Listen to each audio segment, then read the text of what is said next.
A very good afternoon to everybody.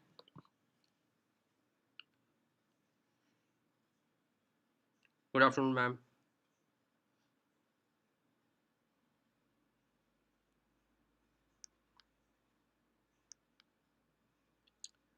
Good afternoon, Dinesh. Good afternoon, Narendra. Good afternoon, Michael. Good afternoon, Sai.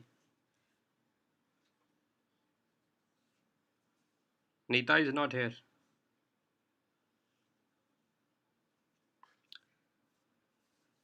So today's lecture will be on speed abilities. In the last lecture, we have focused on strength abilities, and today's lecture is on speed abilities. Good afternoon, Nita. So all are present. Maybe ma'am has also joined. Good afternoon, ma'am. So today we'll be dealing with speed. It is second important biomechanical quality in athletes you must have. Why? To perform the task faster. Because in almost every game you need to be faster than your opponent. So to have that ability, you have to have speed ability in you.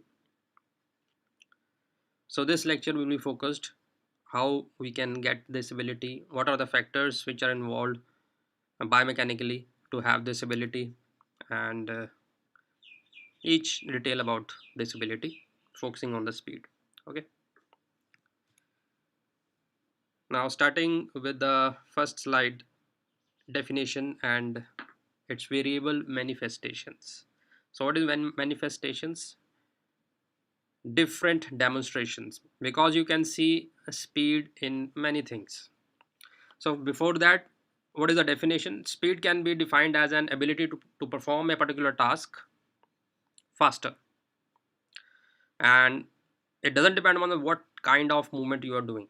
In biomechanics, in your diploma classes, you must have learned that there are three kinds of movements in the biomechanics. Sorry.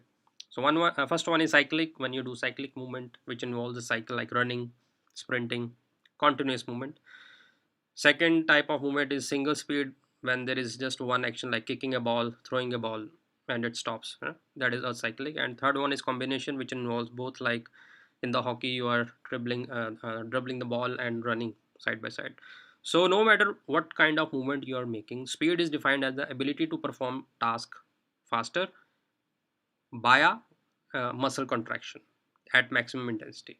So this is the key definition, that you perform task. This is ability to perform tasker by it is an ability to perform fast task by fast muscle contraction. Second point is to full intensity, maximum intensity which you can. So this is the definition of speed. Now variable manifestation, I have shown you around 5 examples, so there are many. So starting with the first one, that when a sprinter is running a 100-meter run, so how fast he is doing that, how less time he's taking, so that is speed. Number two, when a javelin thrower throws javelin, so release speed. What is release speed? So speed here is release speed, how fast he releases that javelin. So this is different demonstration of speed. Then third one, maximum speed of the starting run of an athlete who is going to do a long jump. So how faster he ran that particular run, so that will decide his long distance jump at the end. But here speed is something different, you are seeing, it is different from the earlier two. So in this way there are multiple manifestations.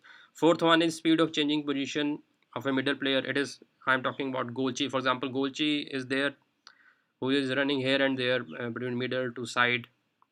So how fast he do, that is speed, another manifestation. And there is some special type on the last point where I have highlighted, that this is agility. Agility means the ability to change your movements rapidly, changing direction rapidly. So it is also a very good quality in biomechanics for an athlete, agility, and it is another speed manifestation, another demonstration of speed. So in this way, this slides has told you that what is speed and what are different demonstrations. Okay, just an introduction. Now coming to the next slide, key factor. Who is responsible for this ability in you? How speed is happening? How you are able to perform tasks faster? So the key factor is muscle contraction with maximum intensity. Always keep in mind when you are talking about speed ability. So what is happening at the muscle level is you are performing that task by doing muscle contractions at your maximum intensity. And during training for speed ability also, this is the main task. You train your muscles to contract to full intensity so that you can do the task faster. If you are not using maximum intensities, you are not going to apply your full force potential, and when you are not applying that, you are not going to be fast. So all the training modules which are here in the biomechanics or an exercise physiology are focused towards this factor, that you should able to contract your muscle to maximum intensity in order to achieve speed ability. So this is the key factor. Okay. Now, second part of this slide shows main difference between the workouts when you talk about different movements. So main different movements are acyclic and cyclic. So in these movements, if you want to train an athlete for these two movements, acyclic and cyclic, there is a little bit of difference in the workouts training modules. So what is that difference? In the acyclic, when you are throwing a javelin, throwing a ball, kicking a ball, so acyclic movements involve during a slight amount of resistance they use in the workouts, up to 20% of you can say your strength ability. So not heavy weights, just 20% of your ability. So that are used for workouts when you are training yourself to get speed ability for acyclic movements. So second one, cyclic, when you are running, sprinting. So in this case, workouts are planned in such a way that there is no resistance involved. I come to this in the demonstration in the later, what kind of these I have given some examples, so you will understand better. So this is the main difference. So resistance is not involved in the cyclic movements to gain speed ability, but in the acyclic movement, a lighter weights up to 20% of your ability of your strength, will it be using your strength of 20% for lifting that weight, that will be used. So this slides tell you about key factor responsible for speed ability and what is the main difference between the workouts or the training modules which are there to make you faster. Okay. Now there is some classification of speed ability in two ways. Not classification, I'll say some areas have been defined in speed ability. So there are two ways. One is basic areas of speed ability and one are complex areas. Complex area involves this cyclic and acyclic classification. So this will be clear in the next slide. So first of all, focus on what are basic areas of speed ability. So basically the main areas you can see on the figure, I have divided it into two shades. One is pink, there I have written reaction speed, and then is realization speed. So these two factors collectively contribute towards your speed ability. Both are very important.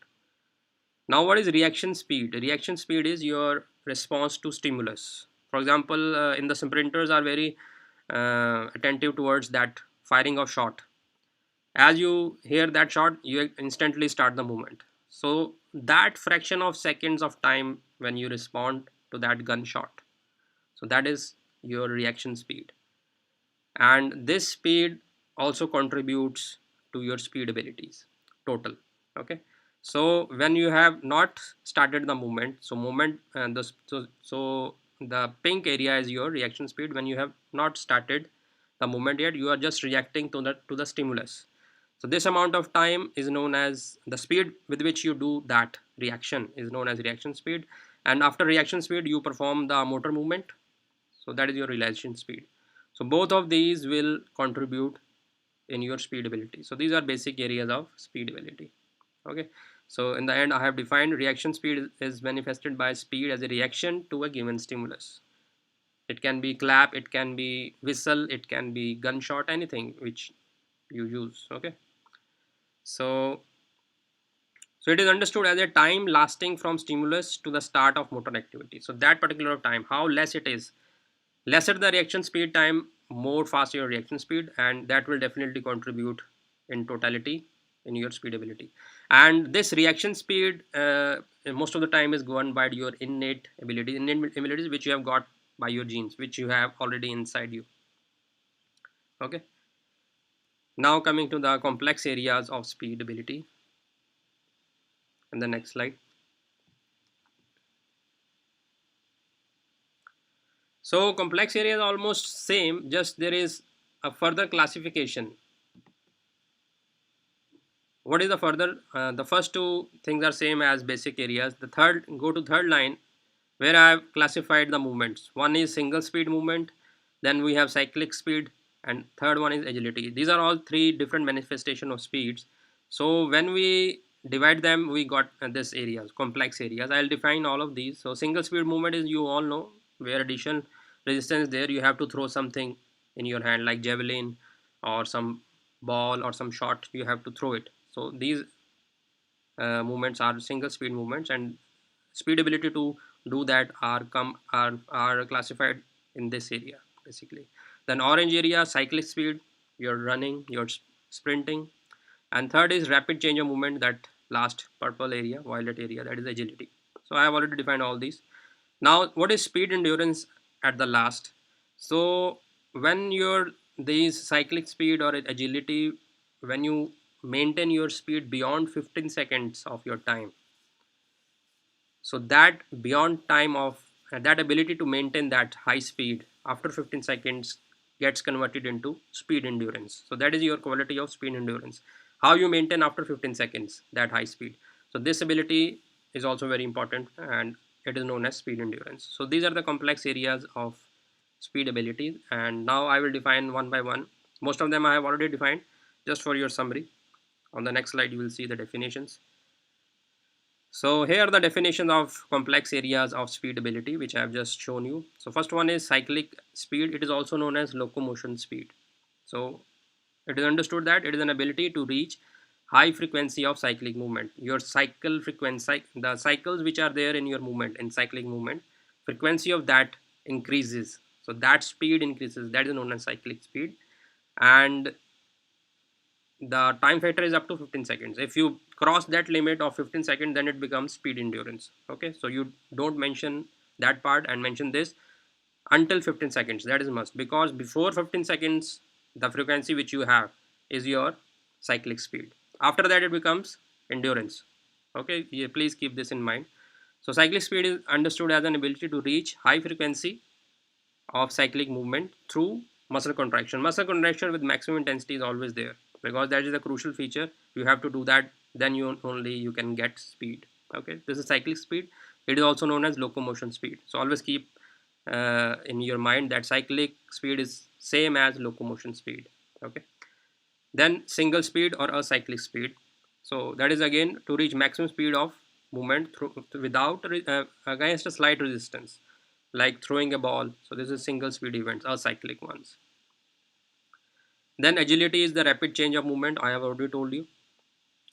Then speed endurance is understood as an ability to maintain high speed of movement for a time longer than 15 seconds. When you're crossing 15 seconds and again you are maintaining your speed, then that quality is your speed endurance. And second definition of it, speed endurance is ability to repeatedly reproduce high speed of movement with minimum resting period. This is also come under speed endurance. So endurance basically involves maintenance of your speed abilities beyond 15 seconds.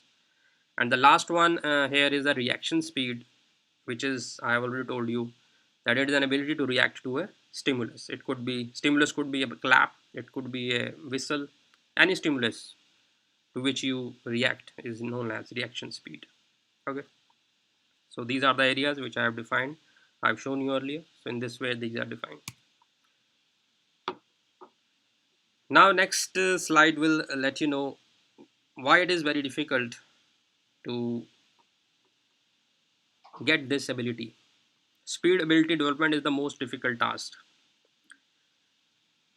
Why so? Because the key reason here is that only 20% is game is in the hand of training. Rest 80% ability of this kind is in your genes. You get from your parents.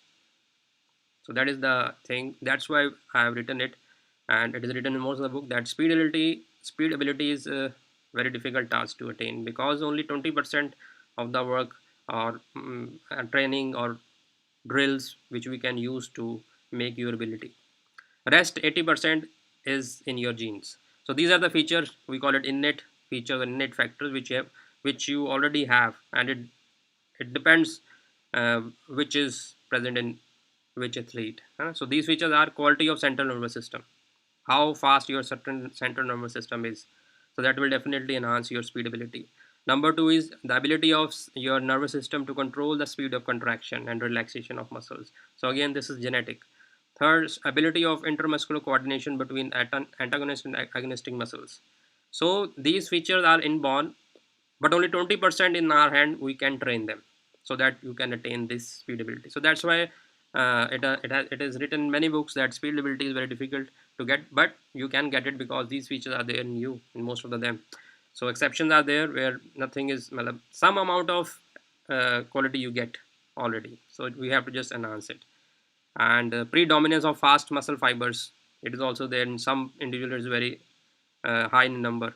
So amount of CP and ATP, these are energy sources, instant energy sources in the our body, which which we need during motor activity. So these are more in some individuals as comparatively. So these are the innate features which will genetically determine your speed ability. Okay.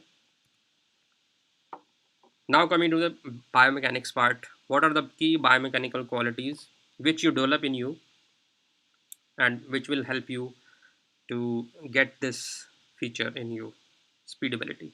So basically there are three biomechanical terms or biomechanical qualities which will help you to have this ability when you sharpen them, when you have them in you. The first one is strength impulse or force impulse. So it is defined as the ability to apply large amount of force in very small amount of time. So this is basically impulse, and it is dependent upon how fast you rate of production of your force in you. Okay. So this is the first factor, strength impulse. Second is net power output. So power is what? Force into velocity.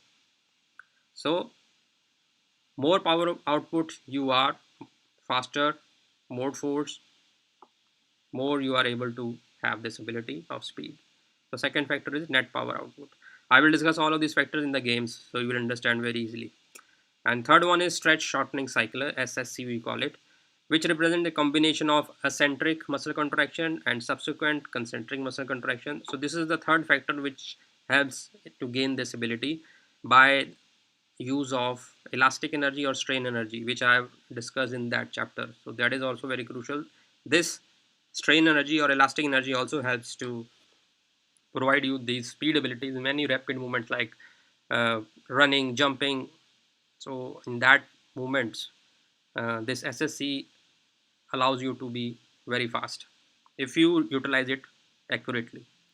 So now I'll discuss all these three factors, starting with the first one, strength impulse.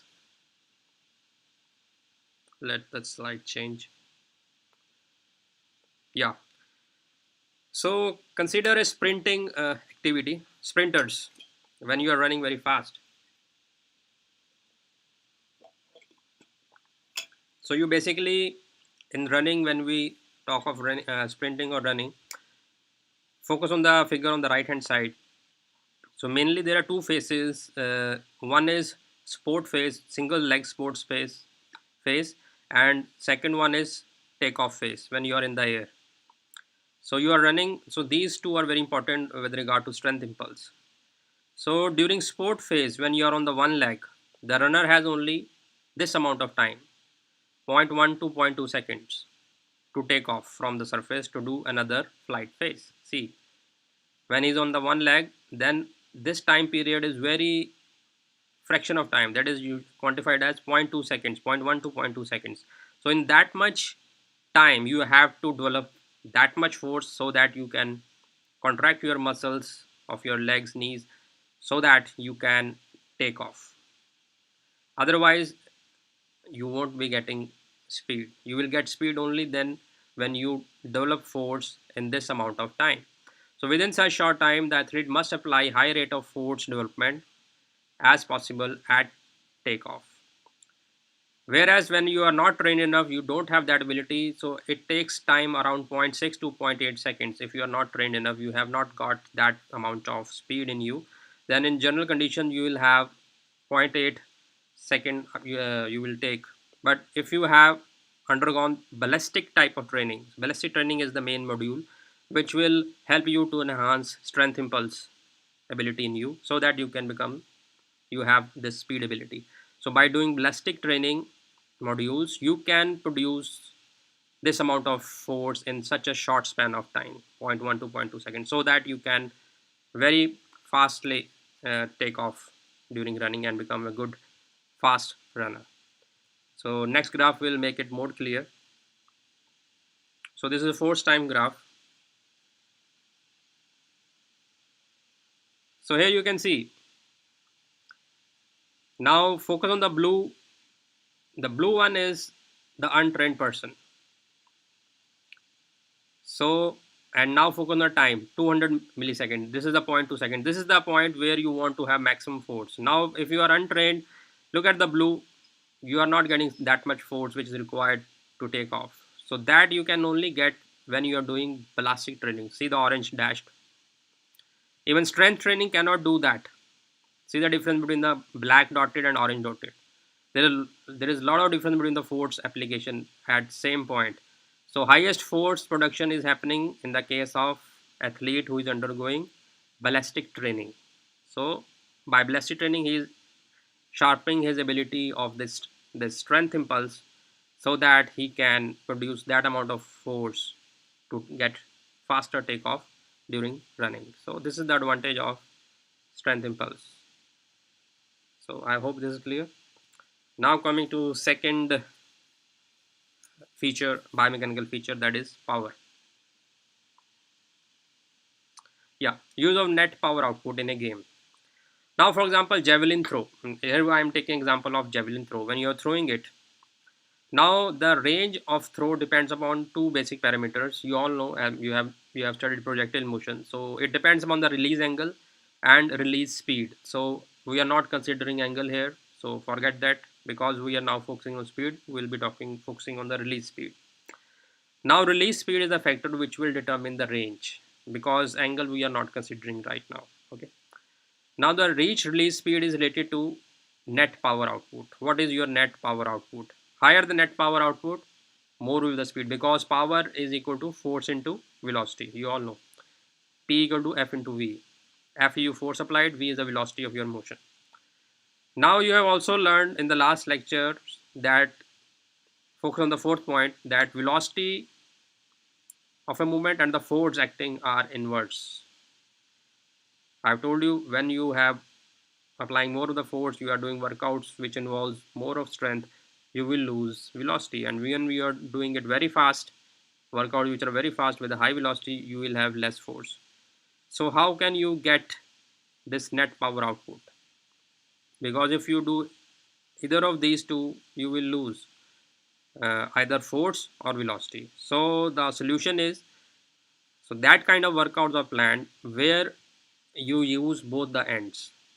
What that means, you are using 30% of your maximal force and 30% of your maximum velocity, so that you get net power output. It is same as you are shift. I have told you in the last lecture, force velocity curve, you have to shift it towards right so that you can get net power output more. If you do one kind of training like focusing on strength, then you will lose velocity. If you're focusing on velocity, you will lose strength. So to gain to use this net power output, you have to plan workouts which will use 30% of your force and 30% of your maximum velocity, and then you can get this net power output, and that will contribute towards your increased release speed. So in this way you can use net power output to gain speed ability. Okay. Now coming to the third point, stretch shortening cycle, SSC. So SSC is prevalent in many sports include running, jumping. So these are basic movements which involves very rapid changes in the velocity. When you are running, when you are sprinting, when you are jumping, counter movement jump, all these activities, if you want to do it fast, this ability must be there. You should be able to use SSC, stretch shortening cycle. So what is that? Eccentric, then amortization and concentric contraction of your muscles. The principle of SSC is combination of eccentric stretch. Eccentric means lengthening of your muscles. Then after short rest phase, and then immediately concentric shortening of your muscle tendon, so that you can use your strain energy, and that strain energy or elastic energy will definitely add to your speed. So motor skill which contains stress shortening cycle lead to improvement in the mechanical efficiencies. So here that comes. So during a centric stretch, the elastic energy which you store will be utilized in the next contraction, and that will enhance your mechanical efficiency, because the force impulse or the strength impulse will be more there, more power will be there. When these two factors are there, then automatically you will increase your speed. That is the idea. So which energy is helping to become faster here is your elastic or strain energy, and that is utilized when you use this SSC cycle. So here I have given you the example. You can see the AB section is first phase of SSC when there is eccentric contraction. C is amortization when this is the resting phase, or you can say connecting phase between the two, and after that concentric contraction happening. So this cycle, for during AB eccentric cycle, you will store your elastic energy in the tendons or in the muscles complex. So that will be utilized during last section, and during last section is your basically jump part. This is the example of counter movement jump, the fit action in the counter movement jump. The first two phases, he is making counter movement, sliding, bending, and then he is just resting for a short period of time, and then after this the spring effect will happen. So SSC is basically your spring effect. So AB is your loading part. When you press the spring on AB part, you have pressed it. C part is little bit of a time gap, and then spring will, you know, you will propel in the air. So D is your propulsion, concentric contraction, and it will get enhanced due to storage of energy, due to storage of elastic energy which you have stored during first. So this SSC will make this movement very fast because of high impulse of force and high power production. So this is the idea. If you are not able to use SSC, then you can't get that advantage and your jump will won't be that higher. So plyometric training is the module which you use, which you do, then you can improve this quality in you and you have speed abilities. So this is the third factor which will help you to attain speed ability in you. I hope it is clear now. Now two additional factors are there, and that are focused on the basically runners. So these are stride length and stride frequency. So these also help you to attain speed ability. The three earlier factors are major that are involved in each game, and these are focused on the running one. So running speed is the interaction of stride frequency and stride length. So these two factors will somehow modulate your speed ability. The increase in speed can be achieved by increasing the length also, or by increasing the frequency. So stride frequency and stride length both can be modulated to enhance your speed, but it depends which one you have to use, depend upon athlete to athlete. Okay, speed on the either stride length or stride frequency, it varies from individual to individual. You can't have some one rule that you increase your stride length. If you do like that, increasing stride length, I have told you in the last lecture, if you increase your stride length, then you will be prone to heel strike, and that heel strike can impact your knees. So you cannot pinpoint or make it a rule that increasing a stride length will help you to increase your speed. So it is not like that, it is individual approach. different. Some players by inborn they have long legs, so automatically their stride length will be more. So it is inborn quality. So it is not a rule that if you increase your stride length you will be faster, or if you increase your stride fingers you will be faster. It depends upon individual to individual. So athlete training program and inborn abilities play important roles. So your stride length is your inborn feature most of the time. And second, the workouts which we do in the training usually is focused to enhance your stride frequency. So that's why I've written in the last point, stride frequency generally seems to be more trainable than stride length, because length, if you ask your athlete as a coach to increase stride length, that it has a negative impact on knees. So don't ever do that, because stride length is not uh, trainable. You have to focus, if you are talking about speed ability and to focus on these points, then you have to make trainings which will focus on stride frequency, not on stride length. Okay, so these are two additional factors which will help you to gain speed ability. Now the next slide will give you idea of what we have learned up till now, the key factors, key biomechanical parameters which affect speed. You have to work on all these factors to get speed ability. So these are force or strength impulse, second is net power output, third is SSC, stretch shortening cycle, so this will give you elastic energy, fourth is stride frequency, and fifth is stride length. Sort of these factors, stride length is not trainable. Exceptions are there, but generally it is your genetic thing, so stride frequency should be focused.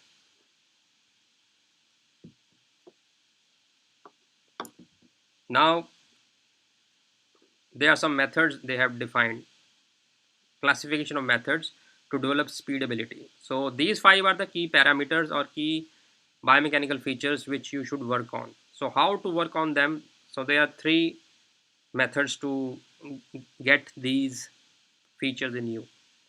So first one is primary method. So what is primary method? Primary method is basically it involves a proper movement technique. A technique is provided, a drill is provided, so that for a particular motor activity, depending on your game, what kind of game you are, what kind of movement you are doing in game, cyclic or combination. So depending upon that, coach will give you a workout, a technique workout, and you will learn that at the beginning you will be doing that at a sub maximal speed, means you are not doing it very fast initially. Then when you are adapted to that workout, then you will increase your speed in that workout, and that will gradually provide speed ability in you. So this is the primary method which is used world over to gain speed ability, and this primary method will ultimately develop all those biomechanical qualities in you which I have discussed already. So those four or five, like strength, impulse, power output, SSC. So primary method is to do game specific motor ability specific workouts. So then the next slide you will see the video, a little bit video of this kind of workout, and it is known as jumping jack variation, scissor jacks. So this is a kind of workout you can see which help you to do hip disassociation, which will definitely help you to get these biomechanical abilities in you. So this kind of primary method of workout will help you to enhance your speed ability or develop your speed ability. Okay, now coming to the secondary methods. Secondary methods involves, these are include basically include sprint resistance or sprint resistance. So what is resistance method?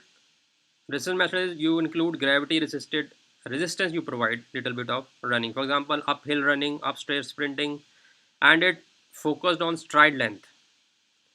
So that amount of so this kind of method will definitely improve little bit of your stride length, but not to that much that you start striking your heels. So this is a resistance method. Second one is assistant method.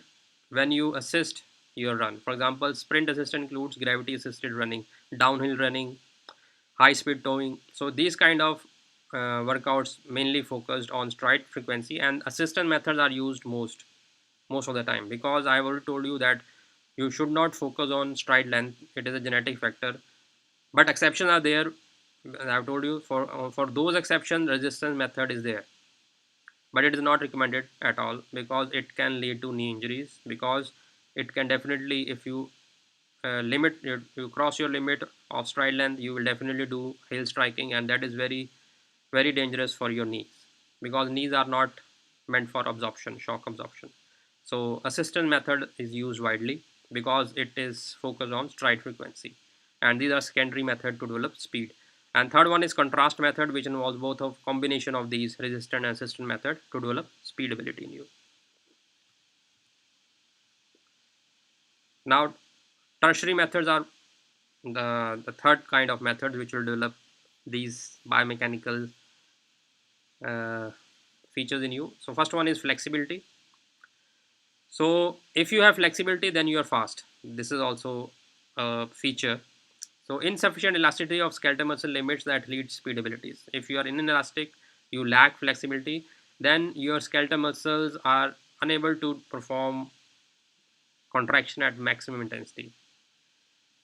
For example, insufficient stretching of muscles of your back of thigh will limit your stride length somehow. So this stride length is, you're not, this is your ability. Suppose you have some ability to stretch it up your stride length to some extent, but you are not doing that. You are still using less of stride length.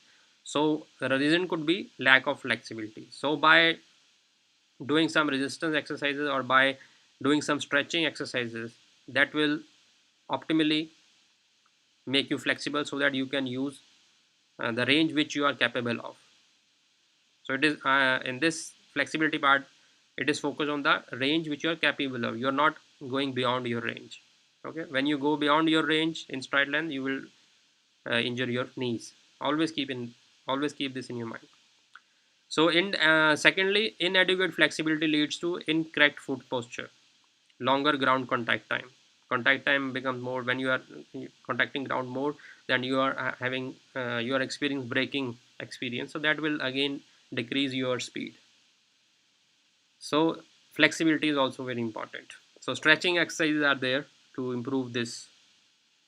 And last one is speed endurance, which I have already defined what is that. So these speed endurance drills will help you to maintain higher work rate for longer time beyond 15 seconds. And the example of workout is high intensity shuttle run. So these kind of workouts will help you to develop speed endurance. Now the last slide of this lecture is basic principles of speed development. So these means these are the list of five or six features that you always keep in mind before training an athlete for speed ability. So what are these? And the athlete should not be tired. If athlete is tired or fatigued, and you are trying to push him for this speed development, then that won't work. So your athlete should be fresh, relaxed. Okay, the athlete must be in the good mood and self-motivated to get this speed training. Third point: speed training must be preceded by good stretching. Always do stretching exercise before doing workouts for speed abilities. Fourth, all exercise must be carried out with maximum intensity. So that is must. Your muscle contraction should be at your maximum intensity if you want to get speed in your motion. So that is the key factor I have discussed earlier in this lecture. And the technique of all applied exercise must be perfectly mastered. So you have to do repetitions, firstly slow and then master it, and do it repeatedly to gain this ability. Speed exercise must be placed at the beginning of a training session, and this is also must, because it should when you are trying starting a training session, the speed exercise should be always in the beginning. And if you have attended the last yesterday lecture of Dr. Latte, he also mentioned another factor, age factor. He mentioned that these speed abilities get you can learn these ability easily when you are young, at your younger age. He was telling like that. So that is the physiological feature.